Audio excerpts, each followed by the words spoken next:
마태복음 26장 31절에서 35절까지 또 69절에서 75절까지 같이 읽읍시다. 그때 예수께서 제자들에게 이르시되 오늘 밤에 너희가 다 나를 버리리라. 기록된 바 내가 목자를 치리니 양의 떼가 흩어지리라 하였느니라. 그러나 내가 살아난 후에 너희보다 먼저 갈릴리로 가리라. 베드로가 대답하여 이르되 나는 결코 버리지 않겠나이다. 예수께서 이르시되 내가 진실로 네게 이르노니 오늘 밤 다 오기 전에 내가 3번 나를 부인하리라. 베드로가 가로되 내가 주와 함께 죽을지언정 주를 부인하지 않겠나이다 하고 모든 제자도 그와 같이 말하니라. 오늘 말씀은 예수님의 수제자, 제자 중에 대표 역할을 했던 초대교회 얼리처치에서도 아주 중요한 역할을 했던 베드로에 대한 얘기예요. 스토리예요. 이 베드로, 이 피로는 제자들 중에서 가장 앞장서서 예수님을 쫓았고, 그래서 매튜 10에 가면 12제자 이름이 나와요. 명단 리스트가 나오는데 베드로의 이름이 가장 먼저 나옵니다.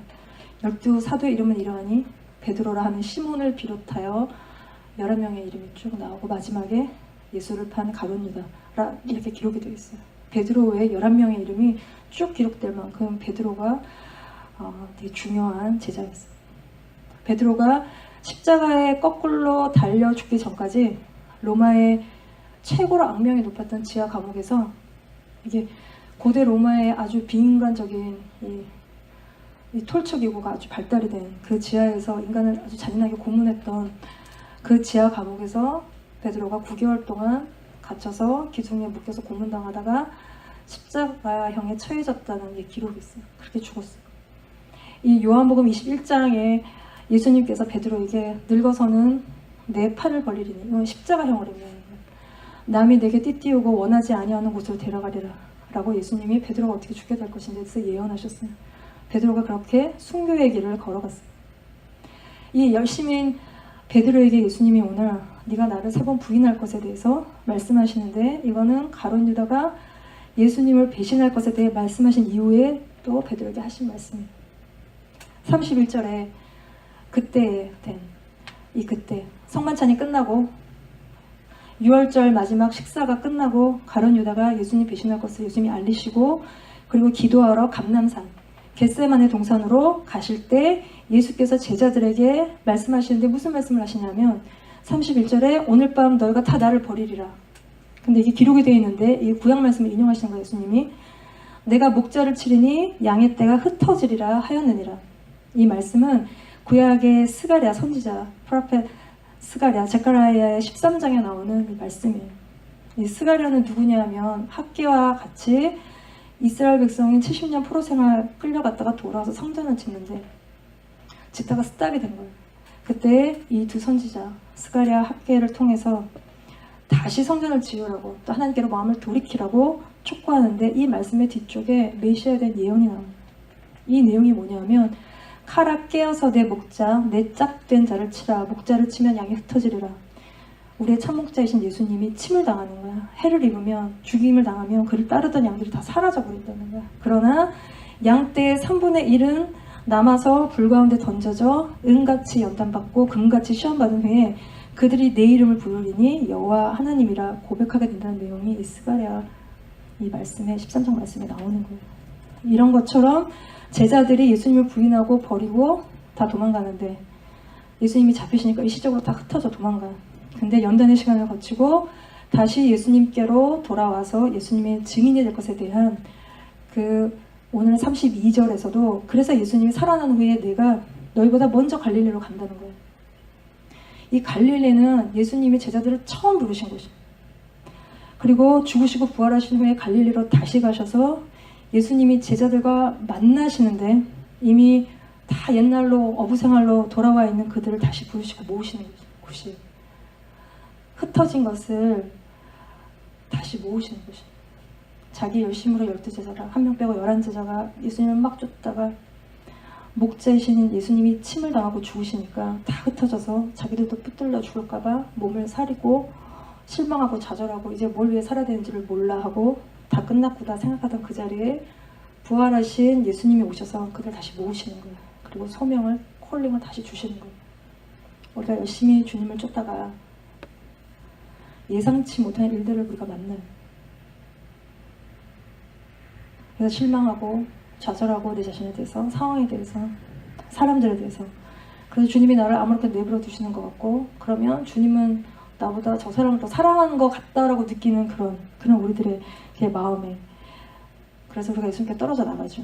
그래서 이거는 우리가 하나님이 예수님 우리를 버린 게 아니라 스스로 주님을 부인하고 버리는 것인데, 그래서 더 깊은 방황의 시간을 보내고 있는 우리들에게 죽고 부활하신 예수님이 우리 인생의 갈릴리, 부르심받은 걸 다 잊어버리고 먹고 사는 문제, 내가 해야 되는 일, 내가 어떻게 살지, 이런 거에 집중하고 사는 우리의 인생의 갈릴리에 다시 오셔서 주님이 나를 따르라고 말씀하시는 거예요. 주님이 너 살아야 돼, 이렇게 주님이 말씀하시는 거라는 거예요. 이 예수님이 제자들을 향한 이 말씀, 오늘 밤 너희가 다 나를 버릴 거야 라고 말씀하시는 이 말씀에 베드로가 뭐라 그러냐면 33절에 모두 주를 버릴지라도 나는 결코 버리지 않겠나이다. 이거는 하나님이 주신 생각일까요? 주는 그리스도시요 살아계신 하나님이십니다 라고 했던 그 고백처럼 하나님이 주신 걸까요? 아니에요. 하나님으로부터 오는 확신이 아니에요. 그럼 그건 믿음이겠지. 근데 이거는 자기 확신. 이 책임질 수 없는 말을 베드로가 쏟아내는데 이건 아마 주님을 향한 자기의 솔직한 마음이었을 수도 있어요. 자기가 의식하고 있는. 그래서 모두가 다 벌어도, 자기가 이제 최고라는 이 나머지 자들이 다 벌어도 비교하고 있고, 나는 안 그래 교만하게 말하고 있는 거예요. 나는 결코 버리지 않겠나이다. 이 굉장한 자기 확신입니다. 이 베드로의 확신을 한 방에 예수님이 깨트리시는데 34절에 내가 진실로 내게 이르노니 오늘 밤 다 굴기 전에 네가 3번 나를 부인하리라. 그런데 여기에 굽히지 않고 베드로가 더 강하고 세게 자신의 확신을 드러내. 35절에 내가 주와 함께 죽을지언정 주를 부인하지 않겠나이다 하고, 이제는 모든 제자들도 그 말에 덩다리로 그러겠다 그러는 거예요. 이 베드로, 또 이 제자들, 이 근거도 없는 자기를 믿는 이 깊은 자기 확신은 결국 예수를 잡는 자들이 와서 예수님을 잡아갈 때, 이 본문의 56절에는 이에 이 제자들이 다 예수를 버리고 도망하니라. 그리고 결론이 나는 책임지지도 못할 말이었다. 우리가 난 절대 안 그래. 난 저 사람처럼 난 절대 안 그래. 근데 다 똑같아. 그런 상황에 놓이면 다 그런다는 거야. 난 엄마 아빠처럼 안 살 거야. 저렇게는 안 살아. 근데 다 그렇게 살아요. 그래서 겸손해야 되는 것이고, 그렇게 안 살려면 정말 은혜를 구해야 되는 것이. 이때 베드로와 요한이 도망가지 않고 58절에 베드로가 멀찍이 가까이는 못 따라가, 잡히면 안 되니까 예수님을 따라 대제사장 집들 앞에 가서 그 결말을 보려고 얼쩡거리고 있는 거예요.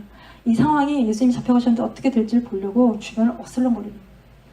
그 어슬렁거리며 앉아서 불을 쬐고 있는 베드로에게 여종 하나가 나타나서, 이때 베드로의 깊은 확신이 또 깨지는데 69절에, 오늘의 본문의 69절에 보면 그 여종이 말합니다. 너도 갈릴리 사람 예수와 함께 있었도다. 그럴 때는 베드로가 모든 사람 앞에서 부인하여 이르되 너 무슨 말 하는 거냐, 난 예수님 모른다. 한 번 디나이한 거예요. 그리고 또 다른 여종이 와서 이 사람은 나사렛 예수와 함께 있었도다. 그러니까 베드로가 이제는 맹세하고 부인하기를 나는 모른다. 2번 디나이하는 거예요. 또 조금 후에 곁에 선 사람이 너도 한패거리지, 너의 이 갈릴리 억양, 이 액센트, 너 갈릴리 출신. 그러니까 뭔가 모르게 말고의 귀를 짧게 본 것 같아요, 이 사람이. 그래서 구체적으로 찝고 들어오니까 저주하고 더 세게 맹세하여 이르되 나는 모른다. 3번 부인한. 했더니 곧 닭이 울더라. 이 닭 울음소리는요, 베드로 삶에 그가 예수님을 부인한 것에 대해서 깨닫도록 설정해주신 하나님의 도구예요. 예수님을 부인하는 자기의 모습을 깨닫게 하는 하나님의 도구인 거예요. 우리의 죄를 보게 하는 하나님의 도구인 거예요. 아니, 내가 이렇구나. 이 도구는 일이 될 수도 있고, 공부가 될 수도 있고, 관계가 될 수도 있고, 복잡한 남편이 될 수도 있고, 아내가 될 수도 있고, 거울 같은 자식이 될 수도 있고. 자식을 보면서 난 안 그래도 쟤는 왜 저래, 아빠 닮았나 보네, 내가 나쁜 건 다 아빠한테 몰아주는데 그냥 내가 저렇구나. 평생 못 깨닫던 문제를 문제 많은 자식의 문제를 보면서 이게 내 문제인 거야. 그래서 우리가 회개를 하기 시작하는 거야. 그래서 자식은 뭐라고요? 하나님이 주신 선물인 거예요. 이 75절에 이에 곧 닭이 울더라. 베드로가 예수의 말씀에 닭 울기 전에 네가 3번 나를 부인하리라 하심이 생각나서 remembered. 밖에 나가서 심히 통곡하니라. 3번 부인한 거야. 3번은 완전히 부인한 거야. 어쩌다가 모르고 실수한 게 아니고 자기의 의지로 완전히 예수님을 풀파하게 완전히 부인한 거예요. 죽는 한이 있어도 절대 부인하지 않겠다던 베드로가 자기가 힘을 다해서 예수님을 부인하고 있는 거예요. 이때 닭이 울고 예수의 하신 말씀이 생각이 나요. 네가 나를 부인하리라 한 예수님의 말씀이 베드로에게 부딪혀하는 거예요. 이게 사복음서 4개에 다 이 사건이 기록이 되어 있어요. 누가복음 22장 61절에는 이 기록에 뭐가 더해져 있는데 닭이 곧 울더라. 주께서 돌이켜 베드로를 보시니 주의 말씀이 베드로가 생각이 났다는 기록이 있어요. 신문 받으러 지나가시던 예수님이 왜 시선이 베드로에게 와서 닿은 거예요. 그때 자신의 잘못을 깨달은 거죠. 베드로가 닭이 울고 예수님의 시선과 마주했을 때 애통해하고 자기 자신에 대해서 자책하고 절망하고 나 꽤나 주님을 사랑한다고 생각했는데 목에 작은 칼이 들어오니까 완벽하게 예수님을 부인하는 자기 모습에 대해서 아주 깊은 애통과 회개와 일어난 것이죠.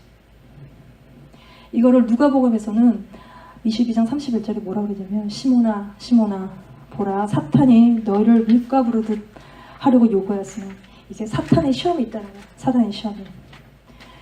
이 시험을 베드로가 나는 주를 따르겠습니다 하는 그 자기의 열심으로 그 각오로는 이겨낼 수가 없어. 그래서 예수님이 내가 너 베드로를 위해서 믿음이 떨어지지 않도록 기도하노라 라고 베드로를 위해서 예수님이 기도했다는 기록이 누가복음에 나와요.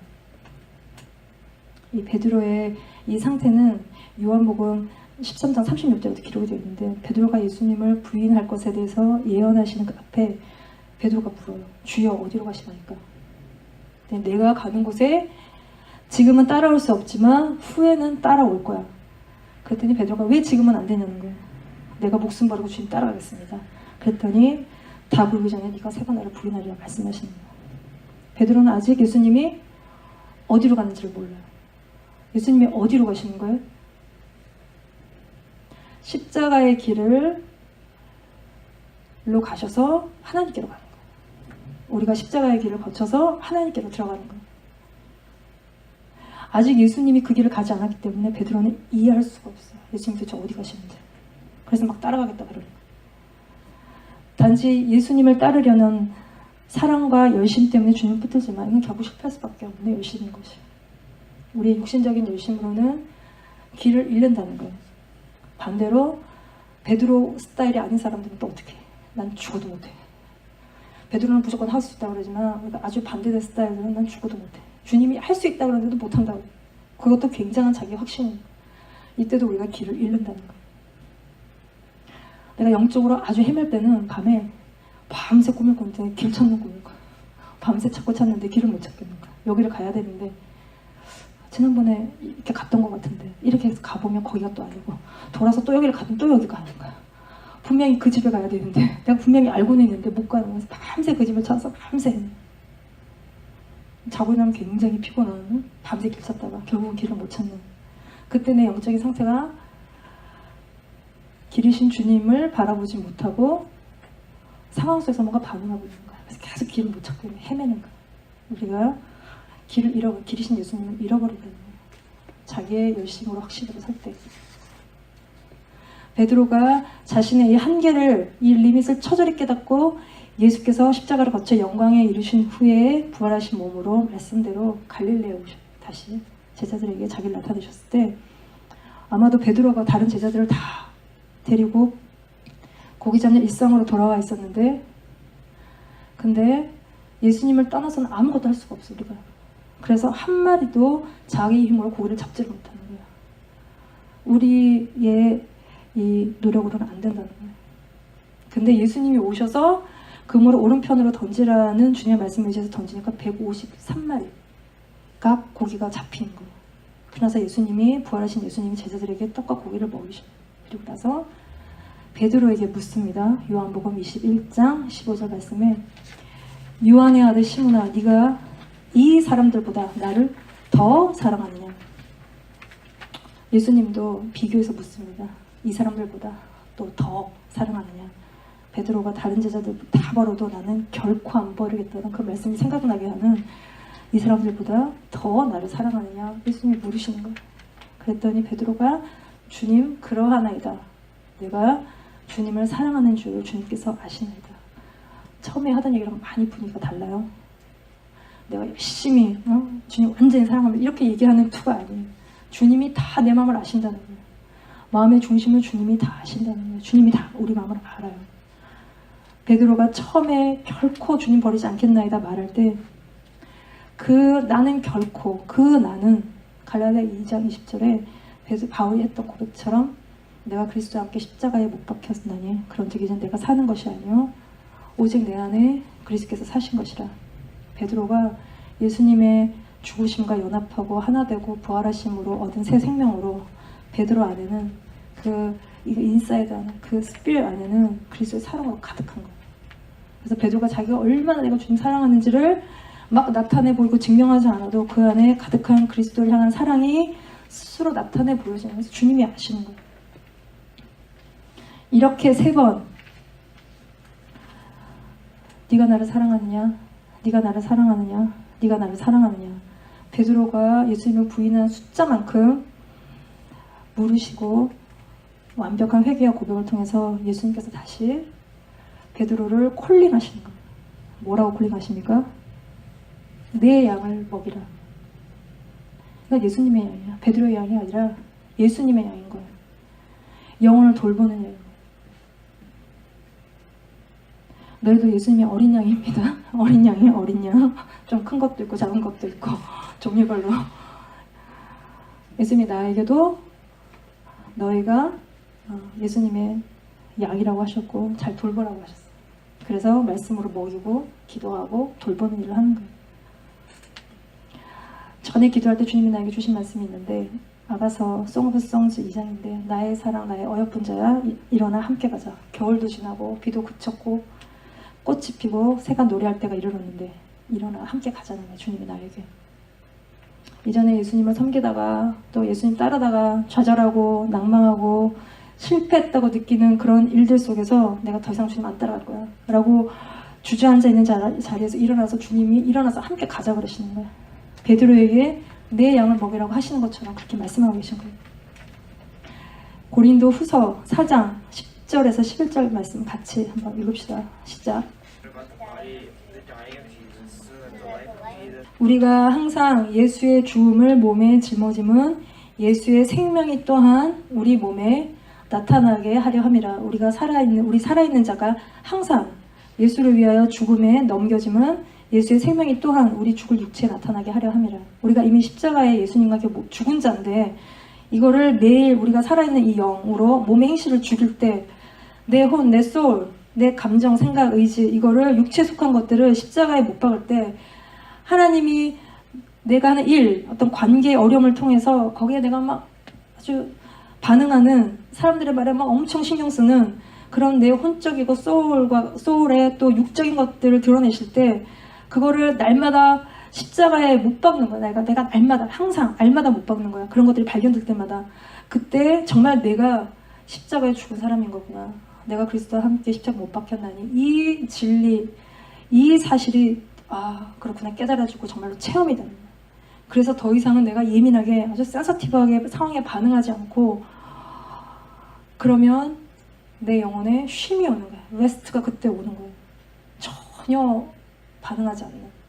그럴 때 내 혼적인 열심으로는 막 뭘 해도 짜증내면서 뭔가를 막 해도 결과가 없어요. 근데 내 안에 예수님의 생명이 역사하면 우리의 삶에 30배, 60배, 100배의 열매면 놀라운 역사가 일어나는 거예요. 내 노력으로 하는 게 아니고 내 육체의 것을 십자가에 날마다 못 받고 내 안에 생명이 역사할 때 나를 통해 하나님의 영광이 그래서 이렇게 드러나는 거죠. 너희도 너희 힘으로 살면 좌절하고 실망하고 아니면 잘해서 교만하고 예수님이 죽으심과 부활하신 그 생명으로 너희들이 사는 자가 되기를 이 시간 기도합니다. 네, 같이 기도합시다.